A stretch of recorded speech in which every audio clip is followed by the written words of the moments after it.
Muchas gracias, Matías, por la presentación y sobre todo muchas gracias a Alejandro por la confianza y por dar esta oportunidad de tratar de explicar el porqué y el valor que tiene conocer lo que sucede en el mundo, porque también tiene mucho que ver con lo que nos sucede a cada uno de nosotros. Hoy estamos 20 de noviembre, Día de la Soberanía Nacional.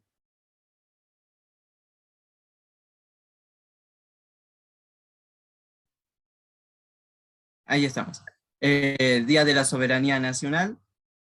Es un hecho geopolítico lo que sucedió ese 20 de noviembre en la batalla de Vuelta de Obligado, donde barcos de Francia, de Inglaterra, de potencias mundiales, trataron de lograr sus objetivos en nuestra tierra, se le puso un freno. Un hecho geopolítico también fue la Revolución de Mayo, ordenada por el arresto del rey de España por la fuerza de Napoleón, por lo cual podemos ver que incluso desde el principio de nuestra historia hasta la actualidad siempre estamos repletos de hechos geopolíticos que influyen y tienen mucho que ver con nosotros. Unas pautas antes de ir de lleno con el taller: lápiz y papel, anotar todas las preguntas. No hay preguntas tontas, la única pregunta tonta es la que no se hace, por lo cual siéntanse en libertad de poder preguntar y de consultar. Y sobre todo vamos a trabajar con la siguiente dinámica, vamos a exponer el tema de hoy, que es sobre el mundo bipolar. Para conocer la actualidad antes tenemos que conocer un poco de la historia que ha sucedido, por lo cual voy a exponer el tema y luego pasaremos a la sección de preguntas y respuestas e incluso de debate y poder compartir un poco entre todos, así hacemos el conocimiento mucho más enriquecedor. Pasamos derecho. Ahora voy a compartir pantalla y así comenzamos con nuestro encuentro. ¿Se puede ver? ¿Me siguen escuchando? Perfectamente. Muy bien, muchas gracias. Nuestro primer encuentro va a hablar sobre el mundo bipolar, este conflicto entre Estados Unidos y el capitalismo y esta forma de imperialismo, y la Unión Soviética y el comunismo. Nuestro segundo encuentro va a ser el mundo unipolar, la predominancia de Estados Unidos, y tendremos un tercer encuentro que vamos a hablar sobre un mundo multipolar, sobre las situaciones más bien en la actualidad. Estaremos hablando mucho de Latinoamérica en este tercer encuentro. Luego vamos a tener un cuarto encuentro que va a ser un poco más abierto. Este primer encuentro es un poquito más tedioso a ver porque tenemos algunos detalles más bien históricos que es necesario conocer y tener en cuenta para conocer también cómo fue el desenlace de toda esta situación. Eh, Antes de la Guerra Fría, como se suele llamar este conflicto entre Estados Unidos y la Unión Soviética, tenemos que entrar en el panorama de fin de la Segunda Guerra Mundial. Y para eso vamos a mencionar brevemente la conferencia de Yalta, una conferencia que se realizó en la Unión Soviética, en la región de Crimea, en Rusia, donde se reunieron los principales líderes de las fuerzas aliadas que estaban combatiendo contra Hitler en aquel momento. De parte de la URSS estuvo Stalin, estuvo Churchill de Inglaterra y el presidente Roosevelt de Estados Unidos, tres personajes que no coinciden en nada en lo político y en su manera de pensar. En esta conferencia se decidió la división de Alemania y Europa tras la guerra. Si bien faltaba meses para que termine el conflicto, ya todo estaba bastante cocinado. Hubo una discusión muy seria, ya se estaban repartiendo la torta, como podríamos decir. Inglaterra tenía muchos intereses en un país, precisamente en Polonia. También Rusia tenía sus intereses en este país. Habían dos gobiernos paralelos. Y entre tanto conflicto en estas más de una semana que estuvo esta conferencia, el presidente de Estados Unidos, Roosevelt, decide crear un organismo internacional con la teoría, con la esperanza de que con este organismo se evitarían conflictos a futuro. Y junto con este organismo también crear un Consejo de Seguridad Internacional, mundial, donde se iba a utilizar para mediar y para no llegar a nuevas guerras como fue la Segunda Guerra Mundial. Estamos hablando de las Naciones Unidas, que fue un invento de Estados Unidos creado en este mismo panorama de fin de la Segunda Guerra Mundial. Esto es para anotarlo, tenerlo en cuenta. Y en esta conferencia no hubieron muchos consensos en otros temas vitales que podrían haber evitado un conflicto mayor, y como se suele decir, se pateó para adelante, dijeron, bueno, vamos a hacer otra reunión cuando sea vencido Hitler y ahí vamos a discutir y ponernos todos de acuerdo, pero ahora veremos qué es lo que fue evolucionando.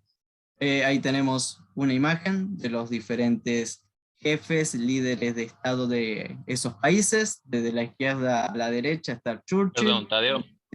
¿Sí? No se está viendo la presentación en sí, sino la aplicación de la presentación. Estás todavía parado en la primera diapositiva. En la pantalla se está viendo eso. No sé si ahí está solucionado. Ahí se puede ver la tercera, sí. Bien, perfecto.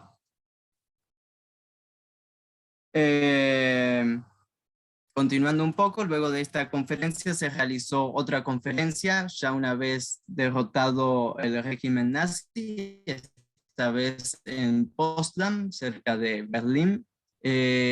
Aquí hubo un gran problema porque en la primera conferencia los acuerdos fueron firmados por 3 personas, pero en esta segunda conferencia 2 de los 3 ya no estaban en el gobierno. El presidente Roosevelt de Estados Unidos había muerto, asumió Truman, otro presidente, y en Reino Unido Churchill había perdido las elecciones y gobernaba Attlee, pero prácticamente Churchill seguía estando todavía como jefe de Estado. Esta conferencia se realiza ya derrotada Alemania, se divide Alemania y Austria, se divide Berlín también, se exige la rendición de Japón, todavía no se había rendido Japón, todavía estaba peleando. La URSS, la Unión Soviética, Rusia pide una compensación económica por ser el país más afectado de la guerra, y también se decide crear un plan que se llamó de las 4D: desnazificación, desmilitarización, descantelización y democratización de Alemania, para evitar los errores que se cometieron en la Primera Guerra Mundial de humillar a Alemania. Se decide que se va a cambiar la mentalidad de las personas de este país para evitar futuros conflictos. Aún así, pese a todo esto, siguieron habiendo una gran falta de acuerdos a largo plazo. Todo se seguía pateando para adelante porque aquí todavía no se había rendido Japón. Entonces se dijo, bueno, cuando se rinda Japón, ahí negociamos qué va a suceder con el mundo después de esta terrible guerra mundial. Aquí tenemos la foto ya un poquito cambiada de los líderes de Estado de esta reunión. Muchas veces solemos decir que lo provisorio termina siendo lo que queda para siempre, y en estos casos analizaremos que ha sucedido algo similar porque luego no hay tal acuerdo que se quería llegar a un tiempo más futuro. Tadeo, disculpa la interrupción, de nuevo te quedaste con la foto de Churchill, Stalin y el otro. Ahí estamos, un poco mejor. Ahí estás en la conferencia de Potsdam. Bien, eso es lo que estaba explicando recién. Tal vez tenga que pasar la diapositiva de esta manera, ya que en pantalla completa no me lo estaría tomando. Ahí está la foto. Nosotros la vemos en pantalla completa, por lo menos perfecto. yo. Bien, ahí está la foto de la conferencia de Potsdam, y ahora entramos, esto como más o menos la introducción, entramos hacia nuestro tema del mundo bipolar, este conflicto que marcó la historia entre la URSS y Estados Unidos. Se da luego de la final de la Segunda Guerra Mundial, 2 potencias con 2 pensamientos totalmente opuestos, compitiendo por la hegemonía mundial. Y aquí es cuando tenemos que ponernos en la mente y imaginando la situación de los países en Europa luego de la Segunda Guerra Mundial, año 1946, 1947, una gran pobreza en los países de toda Europa prácticamente y también a nivel mundial. Pero en esta gran pobreza que hay, ganan una gran influencia los sindicatos y los movimientos populares en diferentes países.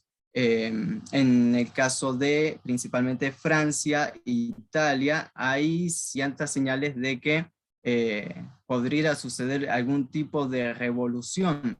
Y esto preocupó en gran manera a las potencias hegemónicas, a Inglaterra, a Estados Unidos, de que el comunismo podría expandirse más allá de las fronteras que ya se habían puesto. Toda Europa del Este quedó en manos de la Unión Soviética y los países de Occidente serían países bajo la órbita de Estados Unidos.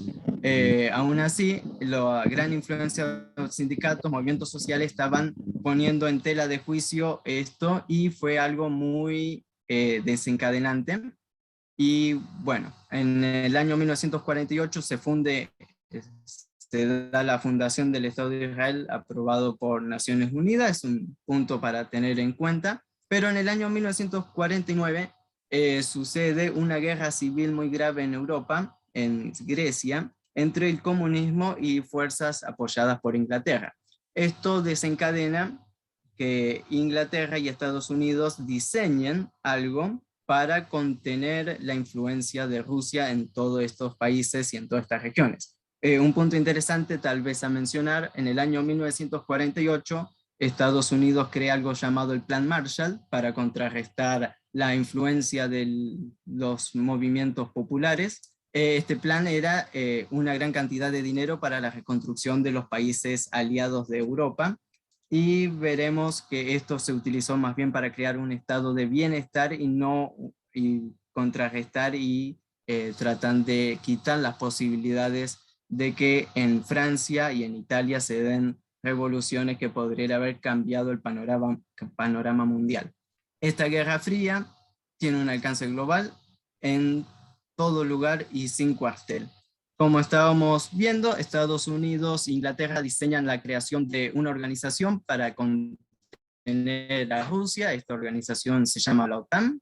Hasta el día de hoy sigue funcionando la OTAN y es una herramienta utilizada muy a menudo para contrarrestar y para aplastar cualquier tipo de pensamiento libre que se dé en contra de las grandes potencias.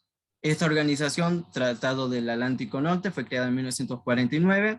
Se trata más bien de una defensa mutua y para detener el avance soviético. Pese a que fue creado por Estados Unidos, la justificación se basó en las cartas de las Naciones Unidas, diciendo que era un organismo para mantener la paz y la estabilidad en Europa. En el año 1954, la Unión Soviética, ya que se trataba de un organismo para mantener la paz y la estabilidad, pidió unirse a esta organización. Obviamente se le rechazó, y porque la tarea principal de la OTAN era ser una contención y un arma de ataque hacia la Unión Soviética y hacia los otros países de Europa del Este. Al ver esto y al ver que los acuerdos anteriores firmados no se cumplen, porque Estados Unidos y la OTAN arman un ejército europeo y rearman a Alemania, algo que habíamos visto que se había decidido la desmilitarización de Alemania y no se cumple, la Unión Soviética crea algo similar que se llama el Pacto de Varsovia. No sé si se está viendo las vías positivas, ahora se está viendo todo bien. Sí, ahí se están viendo bien. Perfecto, muchísimas gracias. La URSS crea el Pacto de Varsovia para contrarrestar la influencia de la OTAN. Se llamó el Pacto de Varsovia porque se firmó en la capital de Polonia, pero originalmente se llama Tratado de Amistad, Colaboración y Asistencia Mutua. Si bien era una alianza de estilo militar, también era para comerciar, para integrar a los países del bloque soviético, que en esos momentos, en la década del 50 y 60, aunque por ahí no se dice mucho, las industrias, el desarrollo seguía siendo un poquito superior, incluso en gran medida superior, al de la Europa del occidente, de la Alemania Federal, de Francia.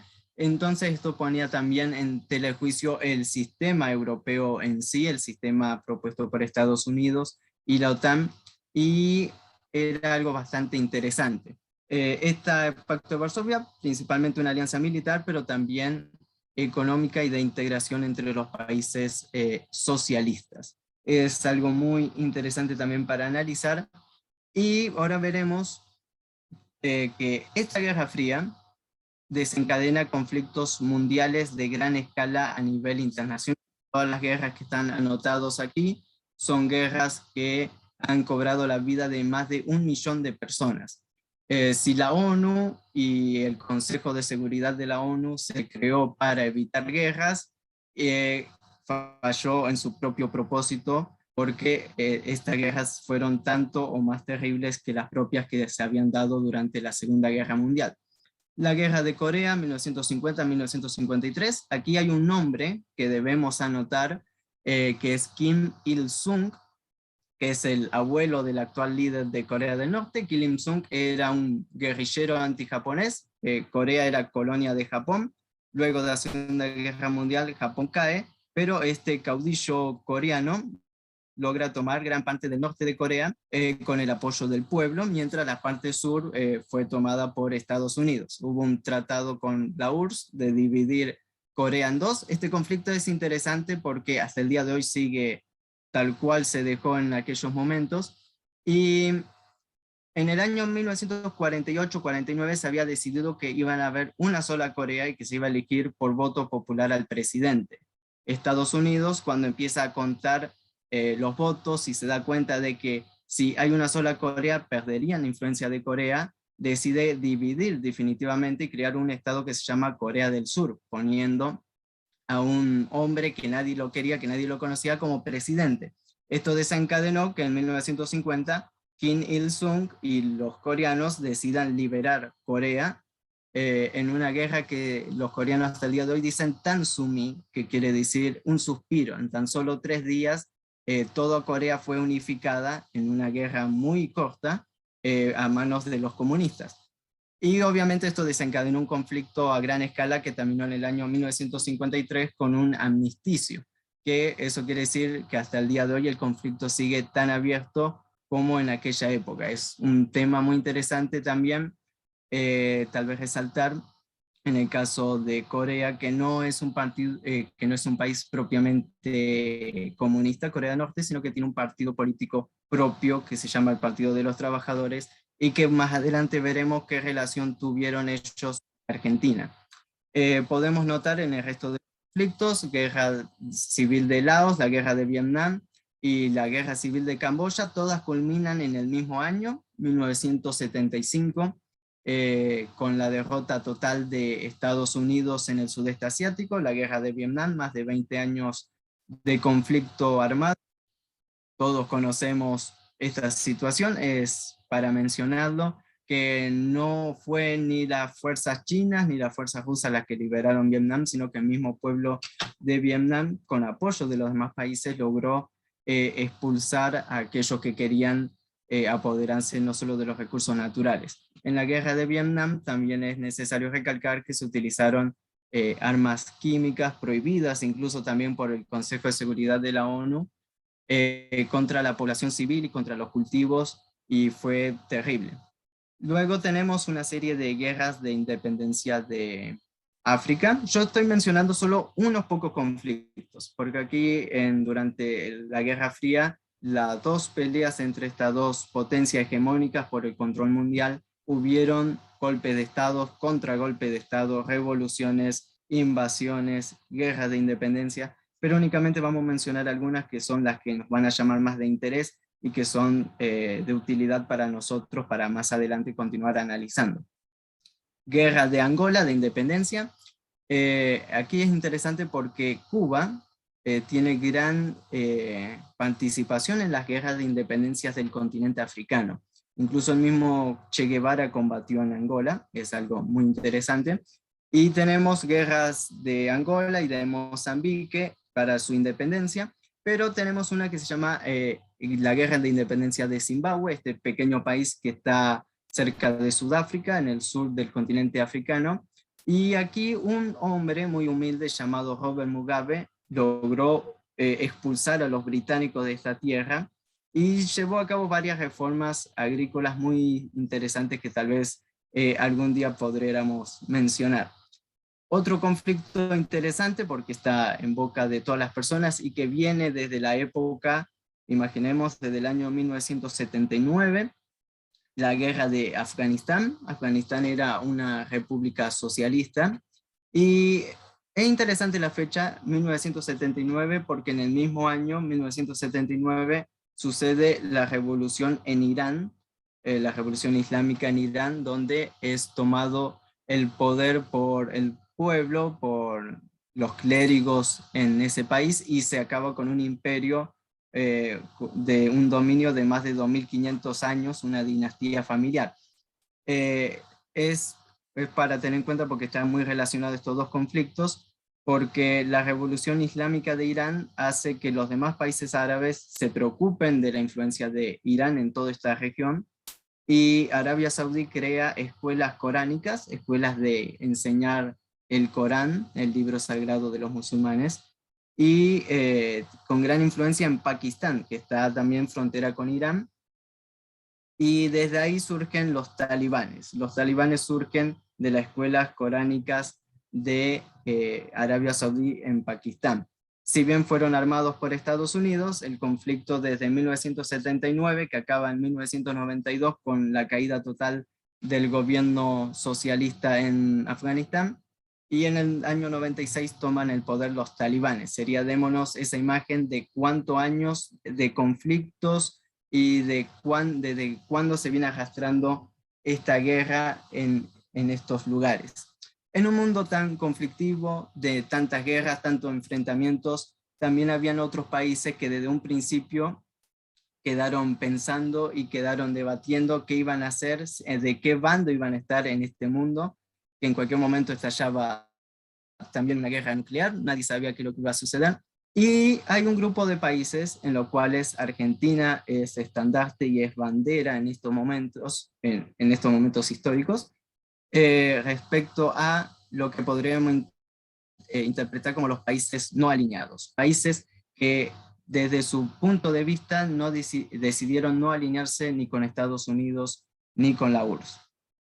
Una gran influencia de nuestro presidente Juan Domingo Perón, quien desde el año 45, cuando tomó el poder en Argentina, hasta el 55, desarrolló la teoría de la tercera posición, en la cual llamaba a los pueblos a no estar en uno de estos dos bandos, sino seguir el camino de sus propios pueblos, de la independencia, de la soberanía nacional, y para mantener de esta manera la libertad, porque se ofrecía desde Estados Unidos el capital controlando al hombre, y desde la URSS el hombre siendo esclavo del hombre, y esto no tiene ningún sentido en la vida. Una gran influencia de Juan Domingo Perón. En el año 1947, Perón da un mensaje a todo el mundo, un mensaje que es retransmitido por más de 100 radios a nivel mundial, en diversos lenguajes, en más de 10 idiomas, hablando sobre la tercera posición y llamando a los pueblos del mundo a despertarse y a evitar conflictos. Es muy interesante este mensaje de Perón en el 47, porque se dio 2 años después de la Segunda Guerra Mundial y 2 años antes de la creación de la OTAN y del comienzo oficial de la Guerra Fría. Entonces podemos ver que Perón, también como un buen estadista, logró descifrar, ver más allá y logró entender que el mundo necesitaba otra manera de ser gobernada, una manera que sea semejante a sus pueblos y que no sea bajo el dominio de extranjeros ni de otras personas que quieran imponer su ideología o su manera de pensar o su saqueo en cada uno de los países. Este mensaje de Perón tiene sus frutos, muchos frutos, es muy interesante, y esto se desencadena en la conferencia de Bandung en el año 1955. Esto es en Indonesia. El general Perón fue derrocado en el 55, no pudo participar de esta conferencia, en la cual se dan los primeros alineamientos de lo que serían luego los países no alineados, países con un pensamiento propio y con una firmeza para decir no a estos dos bandos, sino sí a las decisiones de los pueblos. Esto es muy interesante porque ya casi no se habla de los países no alineados, no se hablan de estos mensajes internacionales de Perón. Es interesante porque Perón dijo que la verdadera política era la política internacional, y no se quedó en las palabras, sino que fue a los hechos, y se trabajó mucho en la política internacional durante los gobiernos de Perón. Esta conferencia de Bandung lleva a la creación del movimiento de los países no alineados en Yugoslavia en el año 1961. Ahí tenemos una imagen donde podemos identificar en la extrema derecha a Tito, el presidente de Yugoslavia, pero en el medio hay un personaje muy interesante que tenemos que tener en cuenta, tal vez para anotar en un cuaderno, que es la persona que está en el medio, muy sonriente con unos bigotes, se llama Gamal Abdel Nasser. Era el presidente de Egipto, creador de una ideología de tercera posición, que podríamos compararla y que tenía mucha semejanza también con las mismas enseñanzas de Perón. Él instauró una ideología regional que se llama el pan-arabismo. Esta ideología regional tenía que ver mucho con recuperar la cultura árabe y no quedar en mano ni de la URSS, que era atea, que no quería, que imponía una cultura nueva, propia, y que arruinaba con una colectivización las culturas locales, y tampoco el capitalismo salvaje impuesto por Estados Unidos, por los países europeos, lo cual también era en contra de las culturas nacionales milenarias, en el caso de Egipto y en el caso de los países árabes. Entonces crea un movimiento de reflexión, lo podríamos llamar de alguna manera, de los países árabes para que logren tener su soberanía también monetaria, energética. Con esta persona, Nasser, nacionalizó todos los yacimientos de petróleo y administró los recursos en nombre del Estado y no privatizándolos, por lo cual es muy interesante. También es interesante que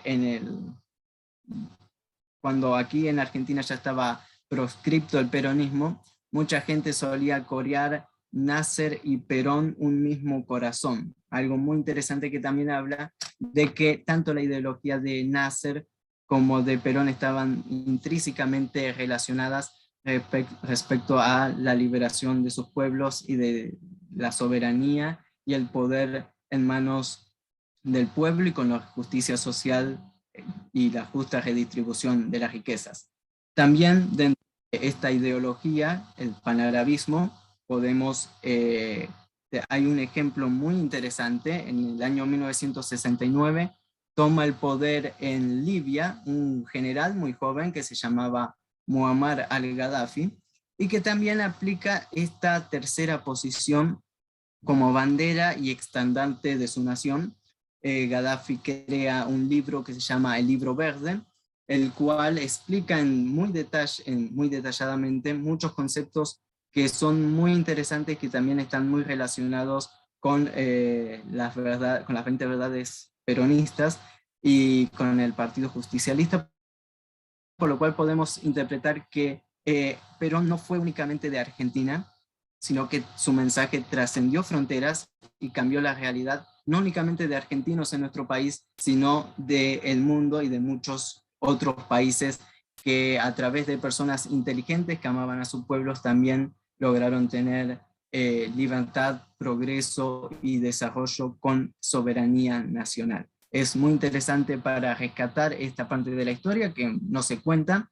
A Gaddafi generalmente en la actualidad se lo tomaba como un asesino, como alguien que hacía cualquier cosa en su país, pero está totalmente distorsionada esa imagen y no concuerda con la realidad. Por eso también el peronismo siempre fue un movimiento muy solidario, no únicamente a lo interno, ayudando a los humildes, sino a lo externo, y creo que también deberíamos retomar y rescatar estas posiciones respecto a la solidaridad internacional con los pueblos que sufren y que también han sido buenos amigos de Argentina en años anteriores. Algunos principios de los países no alineados: respeto por los derechos fundamentales del hombre para los fines y principios de las Naciones Unidas, respeto para la soberanía y la integridad territorial de todas las naciones, sean grandes, sean pequeñas, la igualdad de todas las razas, la abstención de intervenciones, interferencias en el asunto interno de otros países, el respeto al derecho de toda nación a defenderse por sí sola o en colaboración con otros estados, la abstención de participar en acuerdos de defensa colectiva, es decir, la OTAN en el caso de Europa, o el Pacto de Varsovia en Europa del Este, y esto hablaba también de mantener una soberanía y no estar bajo el órbita como estados satélites de alguna de estas dos potencias. La abstención de actos o amenazas de agresión y del uso de la fuerza, la composición de vertientes internacionales con medios pacíficos. Siempre se rescató el pacifismo, el trabajo desde abajo y no por la fuerza para cambiar las realidades, también siempre con tratados, conciliaciones, arbitrajes, y para de esta manera tener una base sólida para las relaciones entre las naciones. También la promoción de interés y la cooperación recíproca, esto también en los ámbitos económicos. Si usted no iba a estar ni con Estados Unidos ni con la Unión Soviética, en la economía se hacía complicado, por lo cual había que forjar esos lazos económicos entre las naciones, entre los países, entre los pueblos, para lograr mantener la soberanía y la independencia nacional. Respeto por la justicia y obligaciones internacionales, y hacer valer las creencias de las distintas culturas internacionales del movimiento. Vemos que todos estos principios son muy correctos, muy coherentes, y que si bien no estuvo Perón para firmar estos acuerdos, hubiera estado 100% de acuerdo con todas estas cuestiones. Mientras sucedía esto en el mundo, la OTAN continuaba acechando día y noche contra la URSS. Además de los conflictos militares, también había un conflicto de baja escala, y con el paso de los años, en las décadas del 80, fines de la década del 80, sucede una crisis económica en la producción y la industrialización de los países del bloque soviético, lo que lleva a que también esto estalle en crisis sociales y económicas. Estas crisis, que también fueron muchas veces promovidas desde el exterior, se llamaron las revoluciones o el otoño de las naciones. Personalmente, más que otoño, fue invierno, porque luego de todo esto, la situación, si había crisis en los países del eje soviético en la década del 80, mucho peor sería la crisis que se le vendría luego. Aquí tenemos que prestar atención porque es el mismo modus operandi de Estados Unidos en esta manera de desestabilizar y lograr sus cometidos en las otras naciones, por lo cual tenemos que tal vez tomar apuntes respecto a cada uno de estos puntos a continuación, respecto a cómo Estados Unidos y la Unión Europea, la OTAN, en su conjunto como organización militar, tienen este enfoque para desestabilizar y llevar el caos y el conflicto hacia las demás naciones. Protestas pacíficas con fines claramente desestabilizadores, pero bajo el eslogan de ser protestas pacíficas, campañas de desprestigio y desmoralización contra las sociedades, esto principalmente a través de transmisiones de radios en banda ancha, en banda corta. Es algo muy interesante. Entonces se desprestigiaba a las autoridades, se decía que el presidente tal tenía tantos millones de dólares en el exterior, valga las casualidades y la utilización siempre de los mismos ejemplos de las potencias, acusando a los otros de lo que ellos mismos hacen. Una gran cobertura mediática respecto a estas protestas, a estas crisis económicas sociales, muchas veces exagerando más allá de la realidad que se estaba llevando a cabo. Y después también una poca reacción gubernamental, el gobierno como que no entendía lo que estaba sucediendo, muchas veces también con quinta columnas, como se suele decir, infiltrados adentro de los gobiernos, y tal vez la muy mala administración en muchos asuntos llevaron a que todo esto se forme como un cóctel explosivo que terminaría colapsando con todas estas naciones. Los golpes de Estado planificados desde el exterior, con un conjunto de todas las cosas que estamos viendo anterior, con claros fines para derrocar gobiernos. Y todo esto llevó en su conjunto a la caída y disolución del Pacto de Varsovia, estas naciones de Europa del Este que se resistían de alguna manera a la influencia de Occidente terminaron cayendo, y esto desencadenó crisis económicas, políticas y sociales, con la finalidad de la caída del muro de Berlín muchos años después. Pero aquí yo quisiera tomar un ejemplo de un país, de Rumania, donde en el año 89, fines del año 89, el presidente Ceausescu, Nicolae Ceausescu, fue derrocado de su gobierno con un conjunto de, una mezcla de todo esto, el cual es un claro ejemplo para tener en cuenta. Se llevaron a cabo protestas pacíficas en diferentes ciudades, pero generalmente no eran multitudinarias, eran pequeñas protestas, pero eran muy, a través de los medios de comunicación, eran puestas como la gran cosa, y además de esto también tenía protestas internas del Partido Comunista que le exigía más revolución. Pero Ceausescu no logró, pese a llevar más de 20 años de gobierno, no logró entender lo que estaba en su país, y su poca reacción, su poca falta de entendimiento terminó derrocándolo. Un ejemplo de cómo los medios de comunicación influyen en la caída de este gobierno fue en diferentes lugares del país. Se hablaba de una gran represión contra los manifestantes que supuestamente se manifestaban pacíficamente, y se empezaron a mostrar a través de los medios de comunicación cuerpos y imágenes de muertos, cientos de muertos, muertos que no eran reales, muertos que fueron desenterrados de cementerios o robados de las morgues y esparcidas en las calles, pero en los medios internacionales y en los medios nacionales de Rumania figuraban que eran muertos por la represión del dictador. Todo esto terminó haciendo que este gobierno caiga y que, bueno, este presidente sea ejecutado con falsas acusaciones, 2 falsas acusaciones. La primera, que tenía cuentas por $1.000.000 en Suiza, algo que jamás se pudo probar, y la segunda por los muertos en la represión, que tampoco fue tal cosa, y que demostramos nuevamente que como conjunto de actividades muy bien planificadas desde el exterior terminan también con el gobierno popular de Rumania. Algo interesante es que en todos los países de Europa del Este tenían una gran industria desarrollada. En Rumania los autos eran nacionales. Checoslovaquia producía aviones a reacción de combate de los mejores en la región, como un avión de entrenamiento que hasta el día de hoy se utiliza en muchos países, como el L-39 Albatros. Son cuestiones no menores de países europeos que tenían su industria nacional y podían desarrollarse. Pero luego de la caída de los gobiernos populares, podemos llamarlo de alguna manera, de estos países, nada, absolutamente nada de eso perduraría en el tiempo.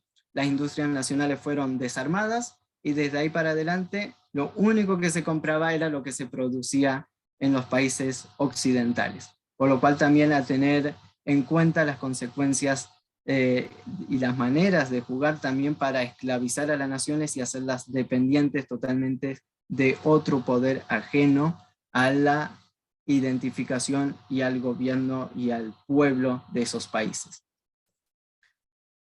La desintegración y la caída del Pacto de Varsovia también hace que colapse definitivamente la Unión de Repúblicas Socialistas y Soviéticas, la URSS. Hay muchos conceptos que no los podemos resumir, no podemos resumir 45 años de historia en una hora, pero aquí yo quisiera detenernos un momento porque Alejandro estaba hablando anteriormente sobre esto y es muy interesante, estos nacionalismos regionales que aquí en Argentina incluso tenemos, como mencionaba, el de Mendoza, el de Córdoba, que hay que prestarle atención porque la URSS se termina dividiendo en 15 países que en muchos casos no eran países antes, y ni siquiera históricamente existían esos países. Entonces vemos cómo se desintegra este país para que no levante cabeza en mucho tiempo. Ese era el plan de Estados Unidos. ¿Cuáles son las diferentes vertientes? Se habla, principalmente vamos a tocar esta, los rusos hasta el día de hoy dicen que la Unión Soviética cayó por la enfermedad del alma rusa. Esto tiene dos vertientes diferentes de entenderlo.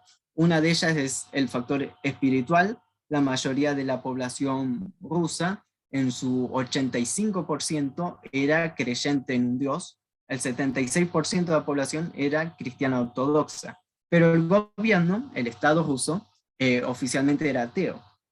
Y había una cierta persecución y ciertas limitaciones hacia las creencias nacionales, que esto también influyó bastante en la caída del gobierno porque no tenía una representación netamente cultural y adentro del país. También la misma palabra alma la podemos interpretar como lo anímico y lo moral.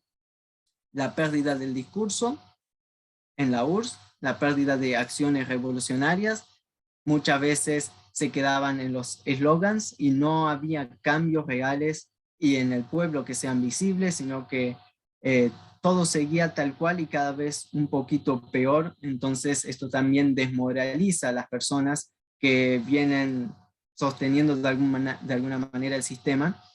El predominio de dogmas, esto lo habló el presidente ruso Putin hace no mucho tiempo en la conferencia de Valdai en Rusia, respecto a la burocracia y hacia cualquier crítica que se le hacía al Estado, por más que sea una crítica constructiva, el que hacía esa crítica era inmediatamente puesto como enemigo del Estado, como un antisoviético, como una persona peligrosa para el gobierno y para la sociedad de Rusia. Esto permitió que no se hagan las reformas oportunas y que no se continúe con un camino que podría haber salvado de alguna manera. Luego, además de todos estos problemas internos que no lograron consensuar para continuar adelante, también hay una gran influencia, yo diría el 80% de la culpa, es respecto a esta Guerra Fría, que además de ser una guerra política, de ser una guerra militar, también hubo una guerra mediática muy fuerte y la URSS y los países del bloque soviético no estaban preparados, ni se imaginaron, ni supieron utilizar las herramientas comunicacionales para decir y contar al mundo su verdad y para contener también en fronteras adentro todas las situaciones que desde el exterior se estaban armando para desestabilizar. Estas influencias generalmente se llaman poder blando. Este es otro concepto bastante interesante que deberíamos tener en cuenta, el poder blando. El poder blando es aquello que un país puede lograr una influencia en otro. Por ejemplo, estas influencias pueden ser buenas o malas. El mate es tomado como bebida también en Siria y en el Líbano, debido a que también aquí en Argentina hay muchos sirio-libaneses. En estos países se consume una gran cantidad de yerba mate y se bebe esta bebida tradicional argentina también. Eso es un ejemplo que podemos tomar de poder blando. Otro ejemplo de poder blando tiene que ver mucho con la música y la influencia. Y esto es lo que utilizó precisamente Occidente, lo que utilizó Estados Unidos para desestabilizar la URSS. El poder blando. El decir su sociedad, su cultura no vale o es atrasada a comparación de la nuestra. Esto también tiene que ver con un concepto que se llama etnocentrismo cultural, el decir que nuestra cultura es la superior y que los demás son inferiores, por ende, los inferiores deben ser como nosotros. Es un concepto que es utilizado, tiene que ver mucho también con la psicología, por las grandes potencias. Una gran influencia en esto sobre la URSS fue la música, también fue en todos los aspectos prácticamente, también las comidas, que vos no sos persona si no comes en McDonald's. Ahí tenemos en pantalla una imagen de cuando se abrió el primer McDonald's en Rusia, en el año 1991, y vemos cola de miles de personas. Es decir, ellos lograron, a través de los medios de comunicación, a través de propaganda, tanto impresa como hablada, lograron que las personas entiendan y crean que comer en McDonald's los hacía personas, los transformaba en gente importante. Y es lo que terminó también todas estas cuestiones sumadas, una más uno más uno, terminaron también con el colapso de la URSS. La guerra cultural, lo que estábamos hablando, y también la guerra mediática. Ahí tenemos una imagen que dice Radio Free Europa o Radio Liberty.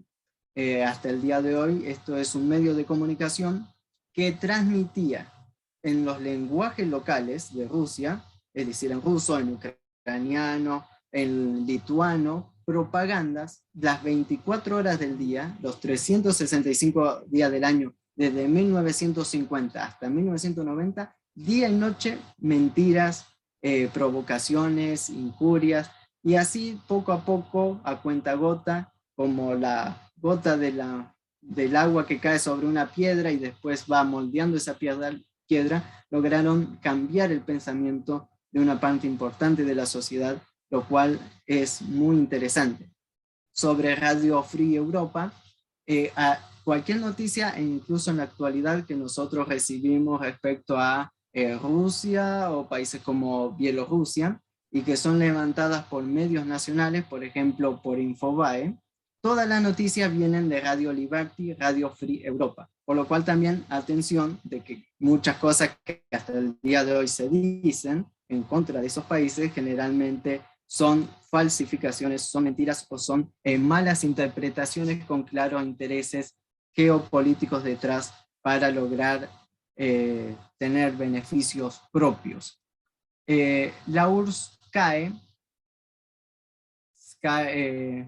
todo el bloque soviético, y aquí es cuando tenemos el momento de tomar una serie de conclusiones.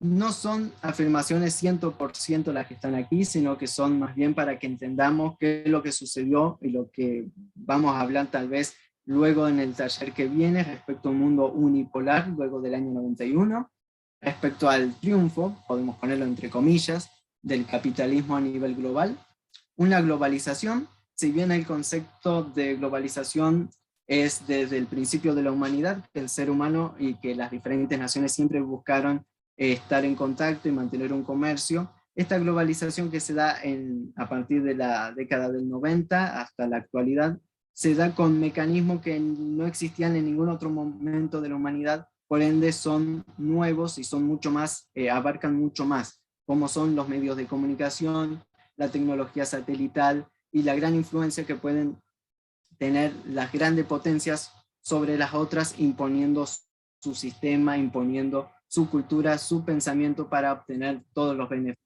económicos y políticos. Esto también lo llaman el consenso de Washington. A partir del año 91 no había nadie que pueda de alguna manera contradecir al gran campeón del mundo, lo podemos llamar. Entonces se impone estas imposiciones desde Estados Unidos a mansalva en todos los países, que es el neoliberalismo, un capitalismo desenfrenado en contra de los pueblos. Pero, como siempre hay peros, habíamos visto anteriormente los países no alineados, países que no iban a estar ni de un lado y del otro, y que pese a la caída de la URSS, seguían existiendo.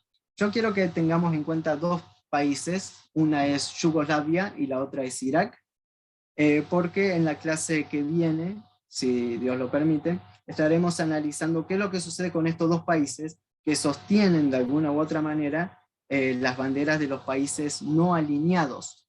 Y veremos que el temor de Estados Unidos, de la OTAN, de este imperialismo, es mucho mayor hacia los países no alineados que hacia la misma URSS.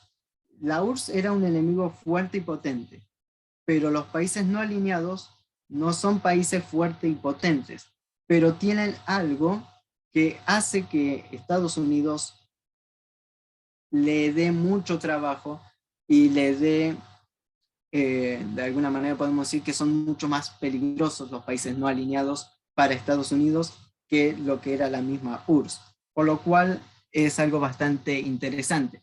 En modo de resumen, como estábamos diciendo anteriormente, no podemos resumir 45 años, 46 años de un conflicto internacional, de un conflicto mundial, en el cual Argentina fue también escenario de estas batallas, de estos idas y vueltas de estos conflictos. Argentina fue consecuencia, lamentamos muchas consecuencias internas por estos conflictos internacionales, pero como estaba mencionando recién, principalmente no porque aquí haya una influencia mayor de la URSS, sino porque Estados Unidos le tiene mucho más miedo a esta tercera posición, a la cambio de la mente de las personas, y que esto conlleva a un sistema mucho más justo, de una justicia social. Por eso derrocaron, también fue derrocado Perón, y cada vez que Argentina quiso levantar cabeza en toda esta época, siempre fue aplacada por los intereses extranjeros del norte. Hay muchas otras cosas que se podrían hablar, pero creo que hasta aquí dejaremos esta clase, este primer taller, y bueno, creo que iremos a las preguntas. Antes de las preguntas, excelente tu exposición, Tadeo. Realmente me siento orgulloso de que un joven como vos integre nuestras filas y le ponga contenido a la militancia, en un momento en que la militancia está vacía de contenido, en un momento donde no se estudia la política en grande con contexto internacional para saber hacia dónde ir en este mundo complejo. Me apasiona poder seguir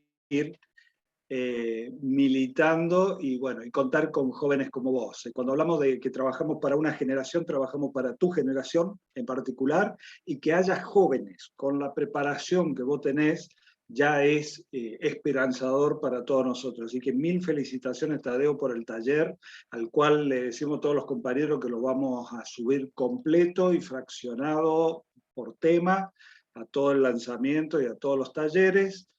Y le pedimos a los compañeros que están en la sala y que no están en el WhatsApp que envíen o contacten a otro compañero para que lo incorporen al grupo de WhatsApp, donde hay información permanente de nuestra organización. Tadeo, aplausos.